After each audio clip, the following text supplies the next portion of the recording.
Hello दोस्तों, स्वागत करते हैं आपके बीच में आपके अपने चैनल स्टडी मिरर पर। दोस्तों बात करेंगे बीएड वर्सेस बीटीसी। छत्तीसगढ़ का जो सुनवाई हुई थी उसके हाईकोर्ट का जो ऑर्डर है वो जारी हो चुका है। बीएड बीच का रास्ता क्या बताया कोर्ट ने, समझे पूरा ऑर्डर पॉइंट टू पॉइंट। ऐसे होता है ऑर्डर, देखे सभी सब कुछ डिस्कस करेंगे इस वीडियो माध्यम से। तो वीडियो बिना स्किप करते बने रहिए मेरे साथ आपके अपने चैनल स्टडी मिरर पर। जो लोग चैनल पर रहे हैं तो प्लीज़ चैनल को लाइक करें, शेयर करें, सब्सक्राइब करें, साथ में बेल आइकन द्वारा बोले ताकि मेरे वीडियो नोटिफिकेशन आप तक पहुँचते रहें। जैसे दोस्तों आप सभी को बता दें कि लगातार बीएड बीटीसी मामले पर जो वायरल वीडियो हुआ था, जो सुनवाई का वायरल वीडियो हुआ था, उसको लेकर बहुत सारे लोग खुश भी हो गए थे, बहुत सारे लोग दुखी भी हो गए थे। मैंने उसी वक्त कहा था कि ना तो बहुत ज़्यादा खुश होने की ज़रूरत है, ना तो बहुत ज़्यादा दुखी होने की ज़रूरत है, क्योंकि कुछ चीज़ें दिखती हैं होती नहीं, कुछ चीज़ें होती हैं दिखती नहीं हैं। ठीक वहाँ पर जज साहब ने बीएड को लेकर, माइग्रेट को लेकर बहुत सारी चीज़ें कही। देखिए, एक होता है वर्बल, एक होता है नॉन वर्बल। नॉन वर्बल तरीके से बहुत सारी चीज़ें कही जा सकती हैं, लेकिन वर्बल तरीके से जो ऑर्डर पर लिख कर आए वो होता है मेन चीज़। तो यहाँ पर ऑर्डर में क्या लिख कर आया, वहाँ पर क्या कहेगा, मायने नहीं रखता। अब जज साहब ने क्वेश्चन क्या किया, क्रॉस क्या किया, वो मायने नहीं रखता है। मायने क्या रखता है, ऑर्डर। ऑर्डर में आपको दिखाते हैं क्या चीज़ें आई हैं। यहाँ पर आप देखते हैं mister Mandeep Kalra, council for the petitioner, mister Siddharth Tiwari, council for the respondent. ठीक है, तो रिस्पोंडेंट के वकील जो थे मिस्टर मनदीप कालरा थे, और याचिकाकर्ता वकील मनदीप कालरा थे, और प्रतिवादी वकील सिद्धार्थ तिवारी थे। यहाँ पर देखते हैं the present contempt petition has been filed. जो कंटेम्प्ट पिटीशन उसको फाइल किया गया। द एलेगिंग नॉन कंप्लायंस, यानी कि जो ऑर्डर का कंप्लायंस नहीं किया गया, डिवीजन बेंच के ऑर्डर कंप्लायंस नहीं किया गया। यहाँ पर लिखा हुआ है डिवीजन बेंच WPS 7344/2023 डेटेड 2/4/2024। जो 2/4/2024 को कोर्ट का ऑर्डर दिया गया उसका कंप्लायंस सरकार के द्वारा नहीं किया गया, उसके चक्कर में ये जो कंटेम्प्ट है वो डाली गई है। यहाँ देखते हैं उसके बाद यहाँ पर आप समझ सकते हैं 39 पॉइंट पर लिखा हुआ है for the foregoing reasons the writ petition deserve to be allowed, यानी कि इस कंडीशन के बिहार पर रिट पिटीशन को अलाउ किया जाता है। Declare the description for the qualification of BEd eligibility qualification for the post assistant teacher as illegal and without jurisdiction. दोस्तों यहाँ पर स्पष्ट लिखा हुआ है बीएड के लेकर जो क्वालिफिकेशन है, जो डिक्लेयर किया गया है, पूरी तरीके से इलीगल।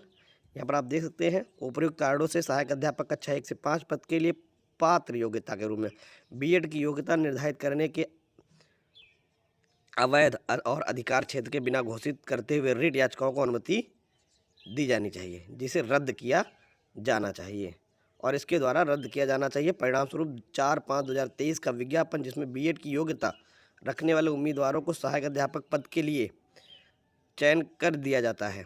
राज्य सरकार को निर्देश दिया जाता है कि वह बीएड योग्यता रखने वाले उम्मीदवारों को चयन प्रक्रिया से भाग लेने से बाहर करके नियम 2019 के प्रावधानों के अनुसार चयन सूची को पुनर्व्यवस्थित करे। यह प्रक्रिया आज से 6 सप्ताह के अवधि के भीतर पूरी की जानी चाहिए। इस आदेश से माननीय सर्वोच्च न्यायालय के समक्ष चुनौती दी गई है, जहां एसएलपी को खारिज कर दिया गया है। इसलिए माननीय खंडपीठ को आदेश का पालन न करने के आरोप लगाते हुए वर्तमान अवमानना याचिका दायर की गई है। दोस्तों स्पष्ट देखिए, इस ऑर्डर में वैसी कोई बातें नहीं लिखी, ना तो बीच का रास्ता, ना तो कुछ। जो लोग सोशल मीडिया पर बीच का रास्ता ये सब बता रहे थे, मैंने आपको वीडियो भी दिखाई थी, और उसी वक्त मैंने कहा था जो चीज़ें दिख रही हैं उस पर अभी आप मत जाइए।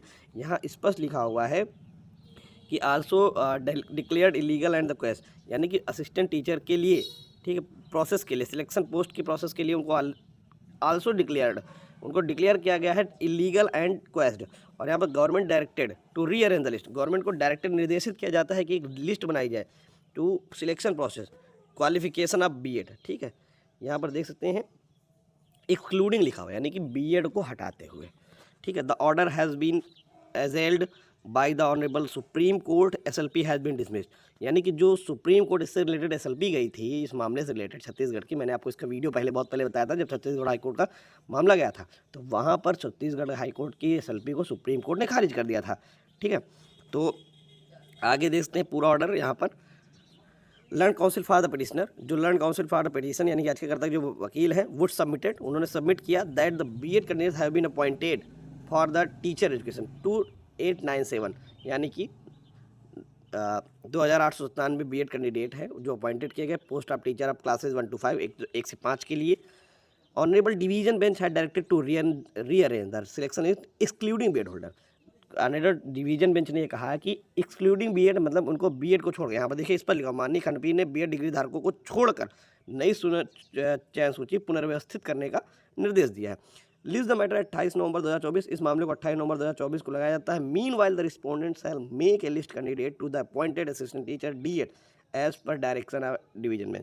तो दोस्तों यहाँ पर देखते हैं, इस बीच प्रतिवादी माननीय खंडपीठ के निर्देशानुसार सहायक अध्यापक D.Ed के रूप में नियुक्त किए जाने वाले अभ्यर्थियों की सूची बनाएंगे। नरेंद्र कुमार व्यास न्यायाधीश। तो दोस्तों ये है कंप्लायंस का जो कंटेम्प्ट डाला गया उसका ऑर्डर, और आप स्वयं देख सकते हैं यहाँ पर क्या बीच का रास्ता है, क्या बीच का रास्ता नहीं है। इसीलिए मैंने कहा था बहुत ज़्यादा खुश होने की ज़रूरत नहीं और बहुत ज़्यादा किसी को परेशान होने की ज़रूरत नहीं। पहले ऑर्डर आने दीजिए, ठीक है।